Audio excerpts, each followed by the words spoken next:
सर्व पत्रकार मित्रांना धन्यवाद। आज जी काय आपण दाखवतोय आता फक्त मला वाटतं आपण कमीत कमी 20-25 वॉर्डाचं संबंध विश्लेषण आपण केलेलं आहे आणि तुम्ही बघितलं असेल निवडणूक आयोग हे मला वाटतं सरकारचं एक बटीक बनलेलं आहे आणि कशा पद्धतीने या सत्ताधारी लोक AC कॅबिनमध्ये बसून ही याद्या कशा तयार केल्या त्याचा मला वाटतं पर्दाफाश आम्ही करतोय।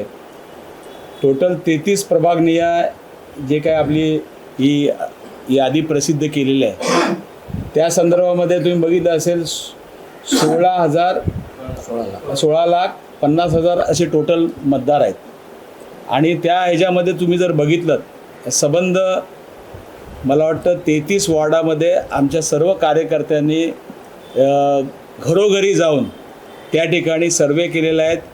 कित्येक ठिकाणी तुम्ही जर बघितलं असेल की फक्त नाव व आडनाव असलेली नावच नाहीत, फक्त उदाहरणार्थ रमेश म्हणून नाव आहे, त्याचा एपिक नंबर वेगळा आहे, त्याचा अनुक्रमांक वेगळा आहे, काही ठिकाणी त्याचे फोटो पण नाही आहेत आणि नाव नसलेली एपिक नंबर असलेली सुद्धा त्याच्यामध्ये नावं आहेत। इतर प्रभागात असलेली नावं म्हणजे समजा 2 नंबर वॉर्ड आहे तर 2 नंबर वॉर्डामध्ये 5 नंबर वॉर्डाची सुद्धा इकडं नावं टाकलेली आहेत, 6 नंबरची पण टाकलेली आहेत।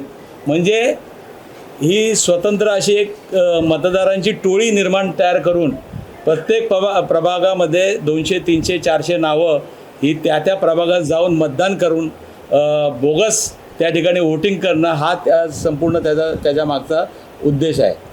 त्याचबरोबर इपिकमध्ये दुबार नावं जी आहेत ही प्रत्येक प्रभागामध्ये त्यांनी केलेली आहेत। त्यानंतर विधानसभा 2024च्या जी यादी अंतिम झाली होती त्यामध्ये सुद्धा डुप्लिकेट इपिक ID च्या माध्यमातून त्या ठिकाणी केलेले आहेत। त्यानंतर कोपरी विधानसभेमध्ये प्रभाग क्रमांक 13मध्ये 172चं सर्वेक्षण त्या ठिकाणी केलं होतं। नेक्स्ट आता तुम्हाला हे दाखवतो, हे जरा हे झूम करा ना जरा, एक मिनिट मग हे करा, खाली करा जरा, हेडिंग जरा दाखवतो। फक्त नाव किंवा आडनाव असलेले मतदार उदाहरणार्थ असे पंकज, जवळजवळ ही 3,485 अशी नावं आहेत की त्यामध्ये तुम्ही बघितलं असेल, हे वरती करा, झूम करा थोडं जर, या मतदाराचं नाव आहे पंकज, इथे फोटो त्या ठिकाणी नाही आहे। त्यानंतर हा त्याचा एपिक नंबर आहे, हे त्याचं वय त्या ठिकाणी आहे, वडिलांचं नाव पदम दिलेलं आहे, हा दिला आहे कुठे, ॲड्रेस काही नाही, भाईंदरपाडा, बरोबर आहे। नेक्स्ट नाव नसलेले एपिक नंबर असलेले मतदार हे जवळजवळ 1,575 आहेत। उदाहरणार्थ तुम्ही बघितलं असेल या ठिकाणी कुठलंही नाव नाही आहे, त्याचं एपिक नंबर आहे आणि 146ची हे दाखवलेलं आहे। त्यानंतर हा त्याचा अनुक्रमांक आहे, परंतु इथे काही नाही, फोटो नाही किंवा हे पण नाही आहे। नेक्स्ट ही सर्व जेवढे 33 प्रभाग आहेत या जवळजवळ 10,653 नावं ही त्या ठिकाणी दुबार नावं आहेत। उदाहरणार्थ आता बघा, हे झूम करा जरा,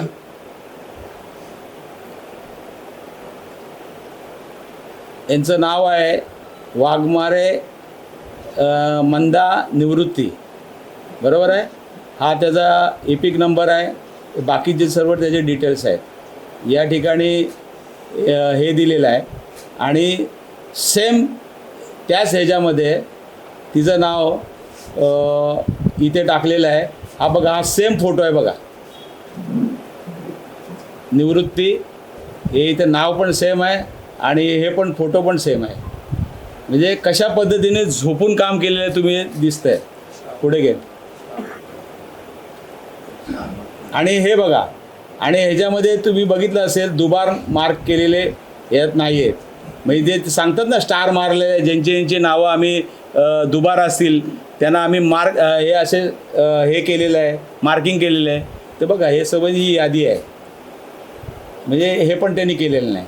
नेक्स्ट, आता हे वेगवेगळ्या प्रभागामध्ये, म्हणजे समजा 3 नंबर प्रभाग असेल तर 3 नंबर प्रभागामध्ये 5 किंवा 6 असेल किंवा 7 या ठिकाणची नावं त्या ठिकाणी त्या लोकांनी टाकलेली आहेत. आता हे बघा तुम्ही, हे जरा हे कर ना, झूम कर ना जरा.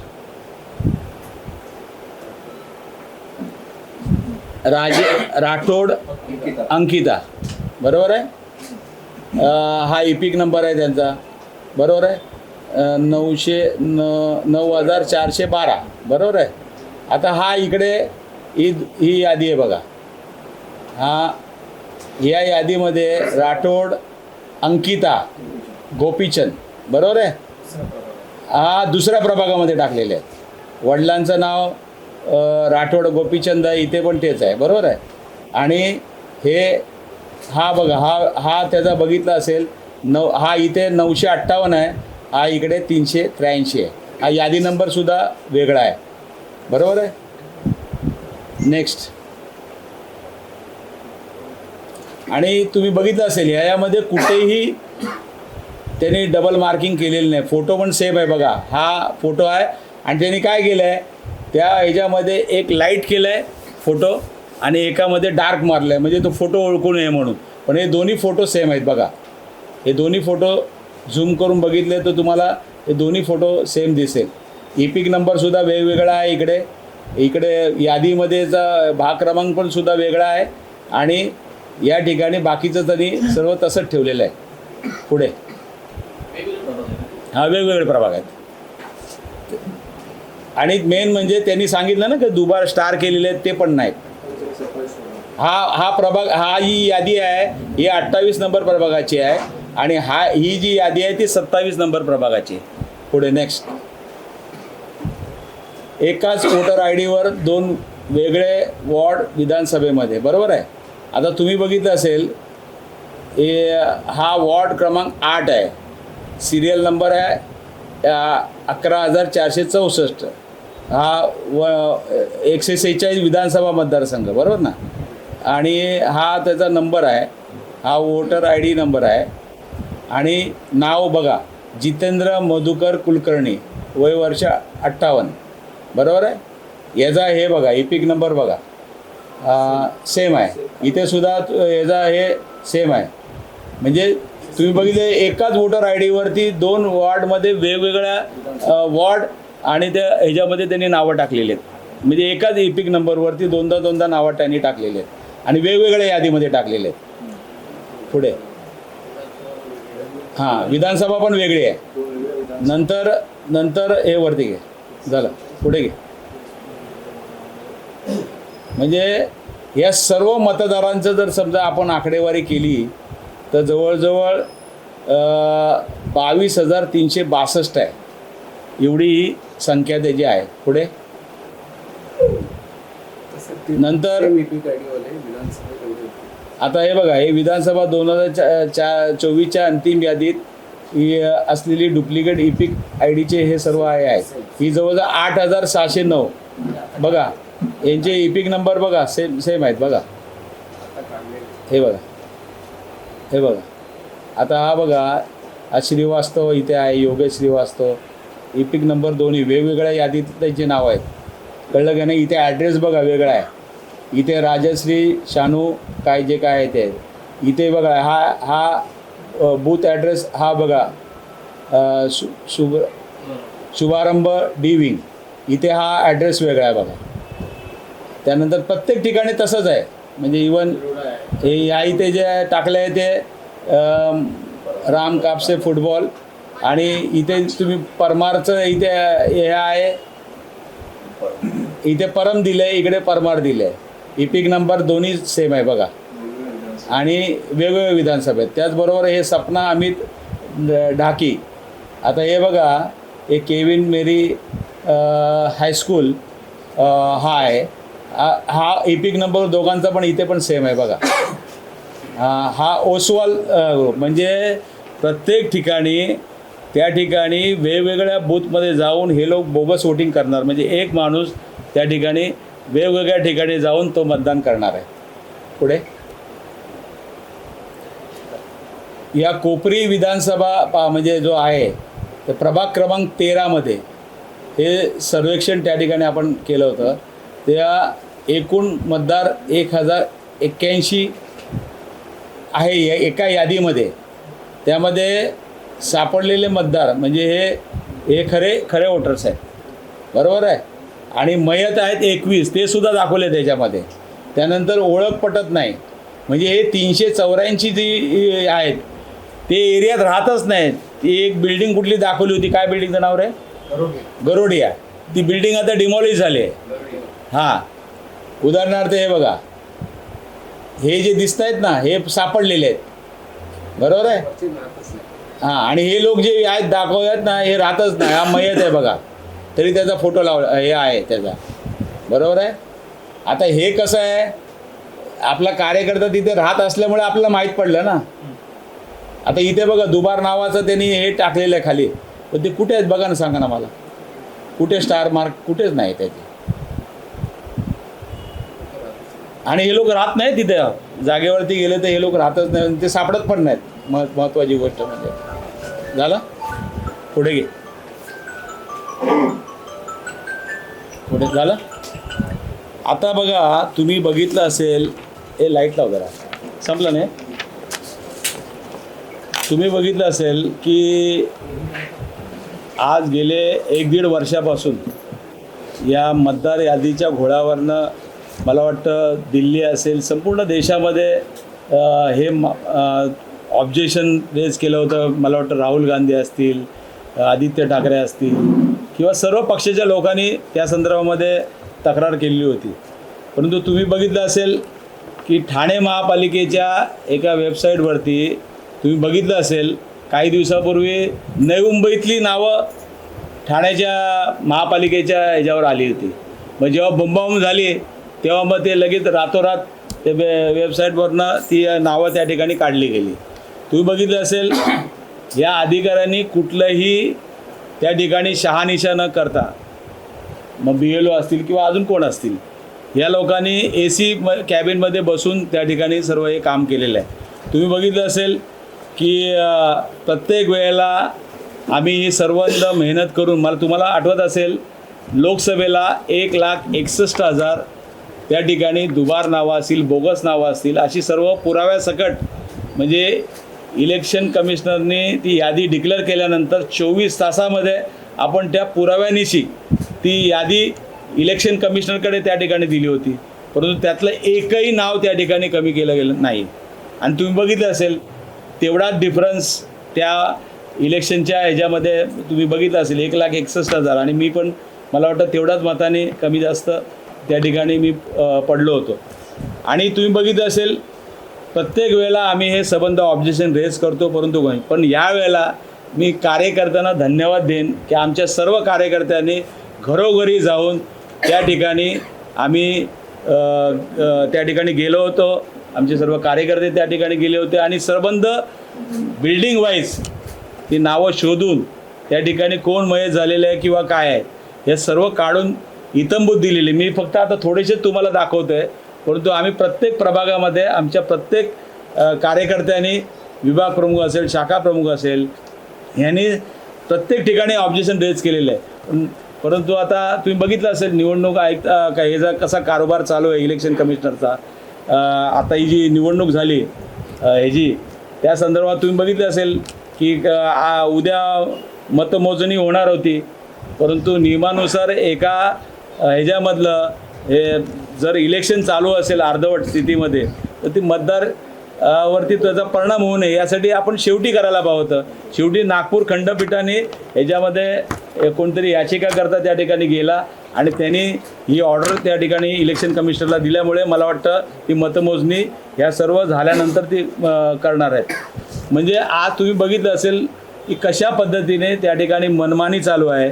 तुम्ही बघितलं असेल इलेक्शन रत्नागिरीमध्ये तुम्ही बघितलं असेल कशा पद्धतीने पैसे रेड हँड पकडले असताना सुद्धा त्या ठिकाणी कारवाई झाली नाही. सर्व ठिकाणी बदलापूरला असेल, त्या ठिकाणी ठाणे जिल्ह्यात असेल किंवा इतर ठिकाणी महाराष्ट्रामध्ये तुम्ही बघितलं असेल सर्रासपणे पैसे वाटप त्या ठिकाणी चालू आहे, परंतु कसल्याही प्रकारचं काही त्या ठिकाणी कुठली कारवाई झालेली नाही. आणि तुम्ही बघितलं असेल की कित्येक ठिकाणी फोटोज नाहीत. आता मी मगाशी सांगितलं की उदाहरणार्थ रमेश, आता रमेश या नावाच्या त्या ठिकाणी फोटो पण त्याचा नाही, फक्त नाव आहे, इपिक नंबर आहे. काय कसं तुम्ही त्याला कसं काय मतदान करू शकणार? बरं, तुम्ही त्यामध्ये काहीच सर्वे पण तुम्ही केलेला नाही याद्यांचा. आणि तुम्ही बघितलं असेल कित्येक ठिकाणी समजा प्रभाग क्रमांक 4 असेल तर त्या 4 तुम्ही यादी ज्यावेळेला बाउंड्री फिक्स करता त्यावेळेस तुमचं लक्ष असायला पाहिजे की दुसऱ्या प्रभागातली यादी या ठिकाणी आली नाही पाहिजे आणि त्या ठिकाणी जो मतदार आहे ते त्या वॉर्डामधल्याच मतदारांची नावं त्या ठिकाणी असली पाहिजे. हा साधा सेन्स आहे. परंतु आज कित्येक ठिकाणी ठाण्यातल्या याच्यामध्ये आज जवळजवळ नाही म्हटलं तरी प्रत्येक यादीमध्ये जवळजवळ 100-150 नावं ही वेगवेगळ्या प्रभागामधली त्यांनी टाकलेली आहेत. आणि आज तुम्ही बघितलं असेल की कित्येक नावाच्या ठिकाणी त्या ठिकाणी कसल्याही प्रकारचं फोटो नाहीत किंवा इपिक नंबर नाही किंवा त्याचा ID नंबर नाही. आणि अशा पद्धतीने सर्व यादीमध्ये सर्व खोळ करून ठेवलेलं आहे. आणि तुम्ही बघितलं असेल मंजूर नकाशामध्ये केलेले आहेत आणि त्यांनी ही जी काय यादी त्या ठिकाणी जी प्रत्येक प्रभागाची यादी दिलेली आहे त्या ठिकाणी त्या यादीमध्ये किती समजा 1 नंबर वॉर्ड आहे, त्या 1 नंबरमध्ये 52,000 नावं असतील, त्या ठिकाणी त्याची आणि त्या मतदार यादीची एवढी तफावत आहे की तीसुद्धा त्या ठिकाणी मॅच होत नाही. म्हणजे अशा पद्धतीने सर्व त्या ठिकाणी काम केलेलं आहे. तुम्ही बघितलं असेल की आज मी तुम्हाला उदाहरणासकट सांगतो. आज प्रभाग क्रमांक 8 म्हणजे तो बाळकुमचा भाग आहे. आता त्या यादीमध्ये तुम्ही बघितलं असेल गुजराती, तामिळ, कानडी, बंगाली आणि अशा भाषेमध्ये काही ठिकाणी होते. त्या ठिकाणी काही फोटो पण नाहीत आणि फक्त नाव टाकलेलं आहे, त्याला इपिक नंबर नाही, काय नाही. ते ऑब्जेक्शन रेज केलं होतं आमचे सुनील पाटील उपजिल्हा प्रमुखांनी. आणि त्यानंतर त्यांना संबंध बघितल्यानंतर आता हे बघा, हे तामिळ भाषेमध्ये आहे बघा. या यादीमध्ये ही 134 नंबरची यादी आहे. या ठिकाणी फक्त हे दिलेलं आहे, इपिक नंबर नाही, काय नाही, फक्त फोटो दिला आहे आणि हे दिलं आहे. इथे सुद्धा सेम तसंच आहे, वडिलांचं नाव आहे, इथे इपिक नंबर नाही, हे पण सेम तसंच आहे. आणि हे प्रत्येक इथे सुद्धा तसंच केलेलं आहे बघा. पतीचं नाव त्या कुठल्या तरी बंगाली भाषेत आहे, ते सुद्धा त्या ठिकाणी दिलेलं आहे. आणि या ठिकाणी सुद्धा म्हणजे वेगवेगळ्या भाषेमध्ये ते ऑब्जेक्शन आम्ही लोकांनी रेज केलं, परंतु त्यांनी ते मान्य केलं आणि ती मला वाटतं यादी त्या ठिकाणी ते दुरुस्त करण्याचं ते लोकांनी रायटिंगमध्ये आमच्याकडे दिलेलं आहे बघा. सेम तसंच आहे. या ठिकाणी फोटो आहे, हे तामिळ भाषेमध्ये आहे, या ठिकाणी सुद्धा तामिळ भाषेत आहे, इकडे बंगाली भाषेत आहे.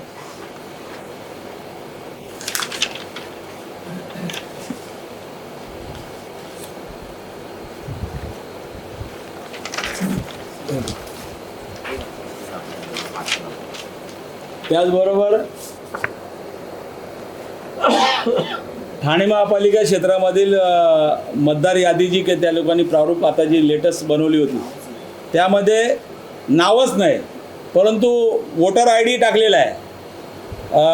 असे एकूण जवळजवळ 1575 नावं आहेत अशी. उदाहरणार्थ हे बघा तुम्ही, हे सर्व पहिलं नाव तुम्हाला मी वाचून दाखवतो की गायमुख रेतीबंदर भाईंदरपाडा असं दिलेलं आहे, पण इथे त्याचं नावच नाही बघा, यादीमध्ये नावच नाही त्याचं. अशी जवळजवळ 1575 नावं आहेत की ज्याच्या पुढे नावच त्यांनी टाकलेलं नाही. त्यानंतर आता ह्या यादीमध्ये त्यांचे फक्त नाव आहे किंवा आडनाव आहे, असे जवळजवळ 3448. म्हणजे आता समजा कुंभार हे नाव आहे, हे सरनेम आहे, ते कुंभार फक्त टाकले, बाकी काय त्याचं नाव नाही, पहिलं नाव नाही किंवा वडिलांचं नाव नाही किंवा काय नाही, अशी जवळजवळ 3485 ही नाव आहेत. उदाहरणार्थ बघा, हा पंकज म्हणून आहे बघा, हे दिलं आहे, सरनेम नाही काय नाही, फक्त त्याला अशा पद्धतीने भाईंदर पाड्याचं हे नाव आहे. अशी भरपूर नावं आहेत.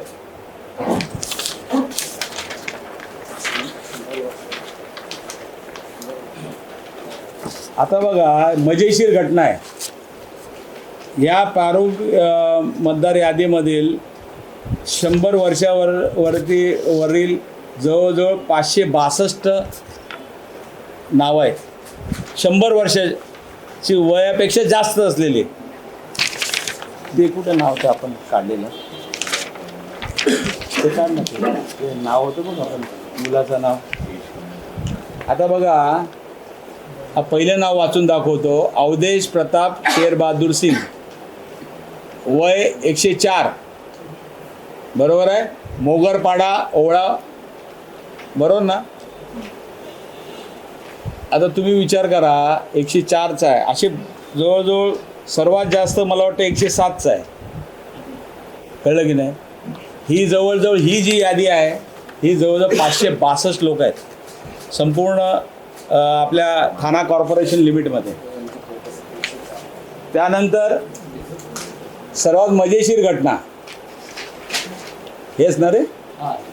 आता 22 नंबर आहे, जैन निखिल दिलीप, ह्याचं वय आहे 104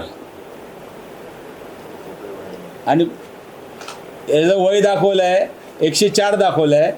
आणि दुसऱ्या यादीमध्ये जैन दीपिका अशोक हा इथे दाखवलं आहे बघा. त्याचं वय किती दाखवलं आहे 104. आता यांची वय बघा, ही चेहरे बघा, यांची तरुण मुलं आहेत ही, आणि त्याला 104 वय दाखवलेलं आहे. म्हणजे कशा पद्धतीने याद्या बनवल्या आहेत ते बघा. ही 26 वर्षाची मुलं आहेत, त्यांना वय दाखवलं 104.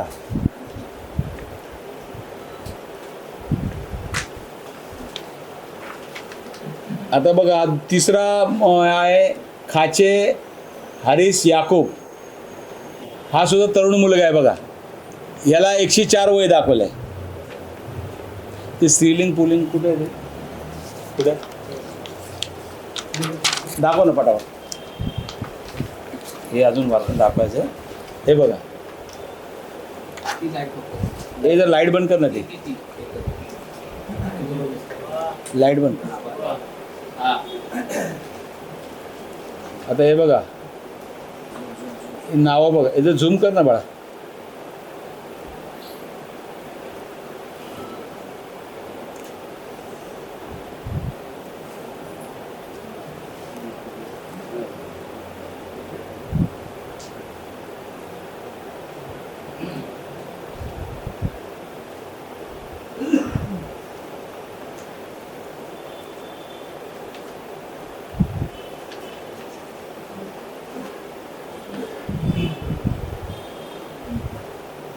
आता बघा, हे नाव आहे काय, आचार्य, बरोबर आहे. हा फोटो बघितला तुम्ही, याला इपिक नंबर सर्व आहे. आता हे बघा, हे काय नाव आहे,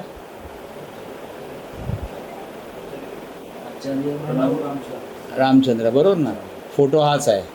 याचा 919 नंबर आहे, तो गेले खाली शेवटचा. याचा 930 आहे. यादी नंबर वेगळा आहे आणि हा यादी नंबर वेगळा आहे. म्हणजे बघा, म्हणजे कशा पद्धतीने याद्या बनवल्यात बघा. याचा इपिक नंबर वेगळा आहे बघा, 919 आहे आणि त्याचा आहे हां. म्हणजे कशा पद्धतीने बघा तुम्ही याद्या बनवल्या. पुढे घे. समान नाव व पत्ता, वेगवेगळं वय, वेगळा इपिक नंबर, फोटो स्पष्ट होतं. हे बघा, हे कर ना, झूम कर ना. आता बघा, हां फोटो बघा, हा याचा फोटो बघा, बरोबर आहे, आगे खाली.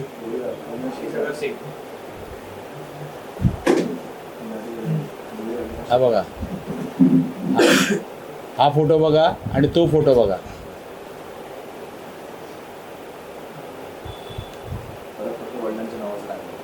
फरक फक्त बघा, इथे काय लिहिलंय, हा आहेर अभिजित एकनाथ. सापडला एकनाथ. हो पुढे बघ, हा बघ, इथे त्याच्या वडिलांचा एकनाथलाच गायब करून टाकला बघ. बघितलं का, हे बघा, इथे नावच त्याचा गायब करून टाकला. आणि हा फोटो पण बघा वेगळा आहे, तो फोटो वेगळा आहे. घे पुढे घे.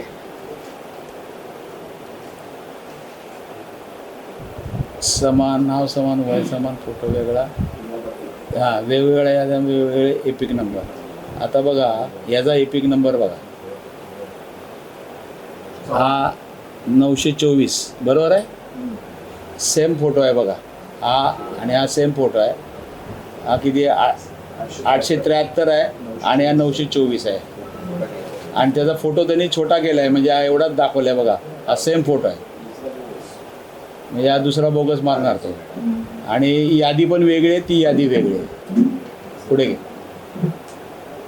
पुढे घे.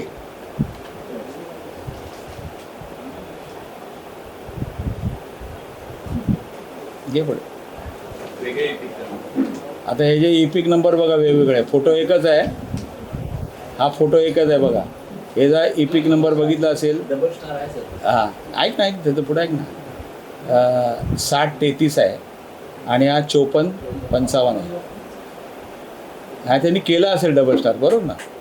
परंतु असे तुला किती दाखवतो की ते खरे मतदार आहे पण त्याला डबल स्टार टाकलेलं आहे, ते पण आहे पुढे दाखवतो तुम्हाला. पुढे घे. पण त्यांनी दोन्ही ठिकाणी केलं ना डबल स्टार, कुठेतरी एका ठिकाणी करायला पाहिजे. पुढे घे. आता लिंग, आता हे बघा, ही मजेशीर घटना आहे बघा. आता बघा पुढे घे, इकडे घे ना, झूम कर. काय नाव आहे रे, हे नाव, हां गोपाळकृष्ण थार. आता इथे बघा काय दिलं आहे, पुलिंग दिलं आहे. तुझा फोटो काढ ना. आता इथे काय दिलं आहे बघा, सेम नाव. इथे पुरुष दाखवला आहे,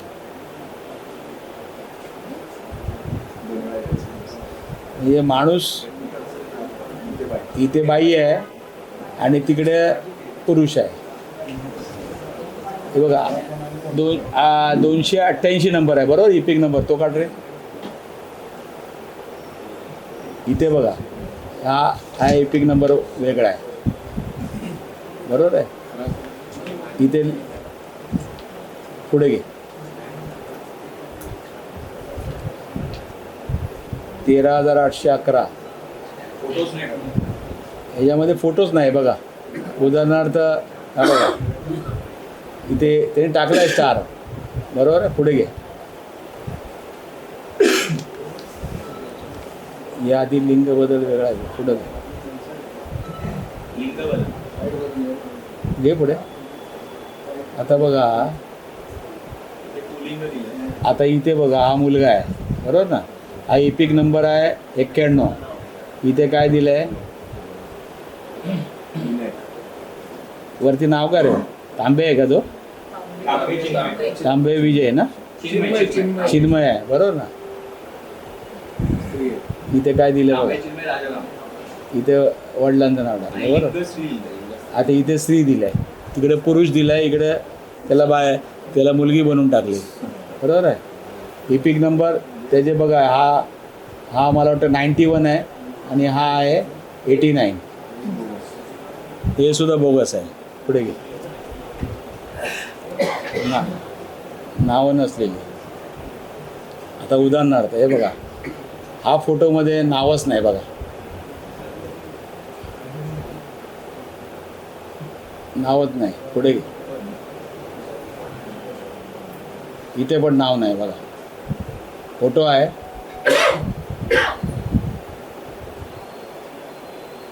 पुढे गेला गेला गेला वरती गेला. जाऊ चल जाऊ दे. पुढे वय व फोटो घे. हा बघा, हा जैन निखिल दिलीप. आता इथे बघा, हा एपिक नंबर आहे 841. वय लिंग आणि वय बघा 104 आहे. आता 104 वर्षाचा दिसतो का? हा 104 वर्षाचा बघा. पुढे घे.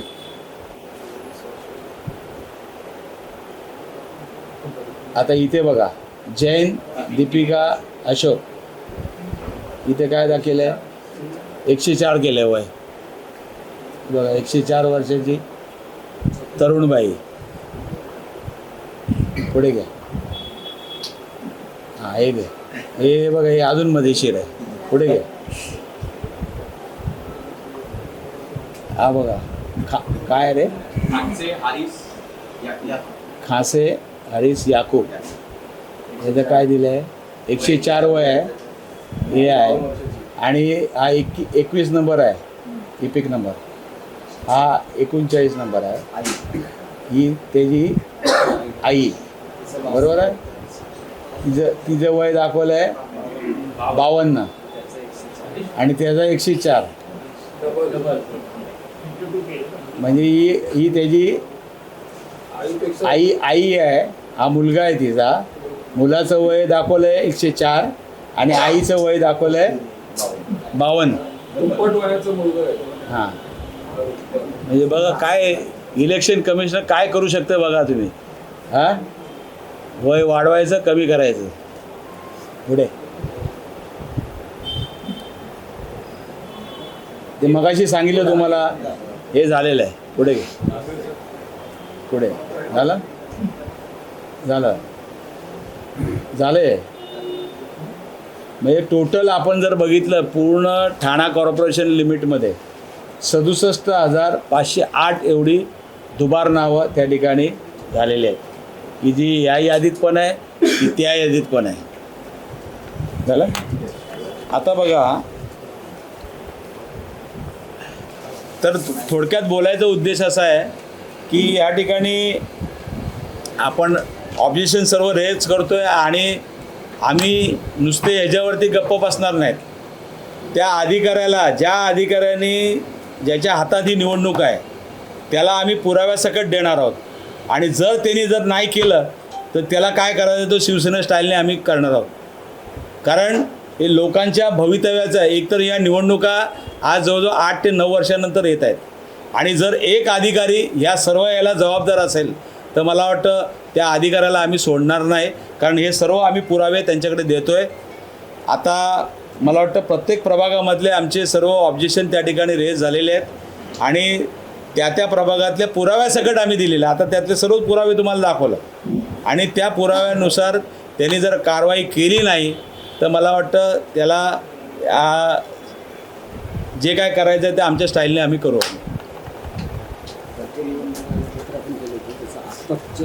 आता बघा, 1/11ला मी ऑब्जेक्शन रेज केलं होतं की कशा पद्धतीने डुप्लिकेट किंवा स्थलांतरित मतदाराच्या संदर्भामध्ये मुख्य निवडणूक अधिकारी यांना मी पत्र दिलं होतं.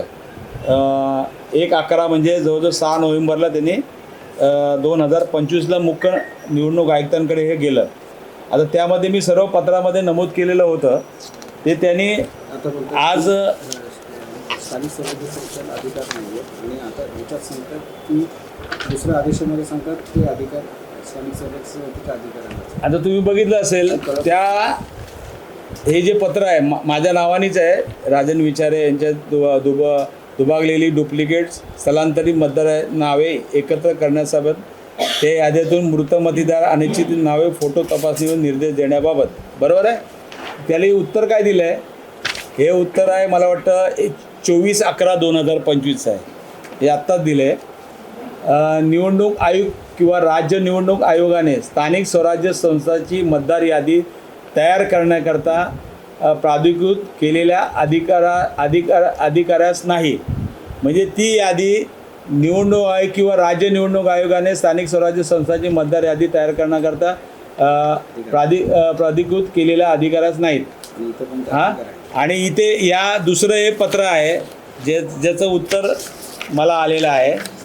ते पत्र आहे 29 ऑक्टोंबर 2025.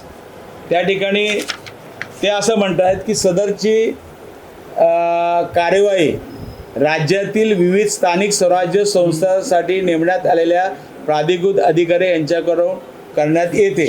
म्हणजे एका ठिकाणी सांगतायत की राज्य निवडणूक आयुक्ताला हे आहे, इकडे सांगतायत की ही सर्व जबाबदारी महानगरपालिका म्हणजे ती आता स्थानिक स्वराज्य संस्था म्हणजे महापालिका, नाहीतर मग कलेक्टर त्याचा हे असतो जिथे हे असेल ते त्या ठिकाणी. तर आता इथे वेगवेगळे असे आदेश काढलेले आहेत हे. आणि इलेक्शन कमिशनरचं पत्र आहे हे, मला वाटतं कधी मिळालं आहे, आजच मिळालं आहे मला. म्हणजे अशा पद्धतीने त्या निवडणूक अधिकाऱ्यांना सुद्धा माहीत नाही की महानगरपालिकेची निवडणूक कोणाच्या आधिपत्याखाली घ्यायची, अशी 2-2 ठिकाणची उत्तरंही या ठिकाणी दिलेली आहेत. त्यामुळे ही संबंध जी काय आहे यादीच्या संदर्भामध्ये जी काय आम्ही तक्रारी केलेल्या आहेत, प्रत्येक पक्षाने त्या ठिकाणी तक्रारी दिलेल्या आहेत. आणि त्या मला वाटतं मनसेचे आमचे अविनाश जाधव यांनी सुद्धा तक्रार केलेली आहे. नंतर आम्ही तक्रार केलेली, आमचे सर्व माजी लोकप्रतिनिधी त्यांनी सुद्धा दिलेले आहेत. आणि या तक्रारीची त्या ठिकाणी गंभीर दखल जर घेतली नाही तर त्या अधिकाऱ्याला आम्ही सोडणार नाही.